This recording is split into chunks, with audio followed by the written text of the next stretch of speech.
आज आपण साजरा करत आहोत आपल्या मराठी नववर्षाचा पहिला दिवस गुढीपाडवा.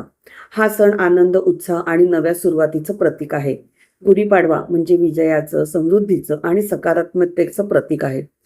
प्रत्येक घरासमोर उभारलेली गुढी जणू शिकवत असते की आयुष्यात किती अडचणी आल्या तरी नव्या उमेदीने पुन्हा उभं राहायचंय. श्रीखंड, आंब्याचा रस तसेच वेगवेगळे गोड पदार्थ आपण करतोच. पण या दिवशी कडुलिंबाचं तोरण लावतो. कडुलिंबाची थोडीशी पानं आपण चावून खातो. त्यामागचं कारण म्हणजे आयुष्यात सुखदुःख येत असतात, त्यांना आपण सामोरे जायचे आहे. त्याशिवाय आता गरमीचा सीझन आहे आणि कडुलिंब खूपच गुणकारी आहे. कडुलिंब एक नैसर्गिक औषधच आहे. त्याची पानं, सालं, फुलं, बिया सर्वच खूप उपयुक्त आहे.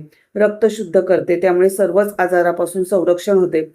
हवा शुद्ध करते, कीटक दूर करते, त्यामुळे आजूबाजूचे वातावरण देखील निरोगी राहते. तसेच कडुलिंबापासून बनवलेले नैसर्गिक कीटकनाशक शेतीसाठी खूप फायदेशीर असते. आपली संस्कृती, परंपरा, आयुर्वेद हे आपल्याला मिळालेलं एक घबाड आहे. त्याचा योग्य वापर करून आपण समृद्ध झालं पाहिजे.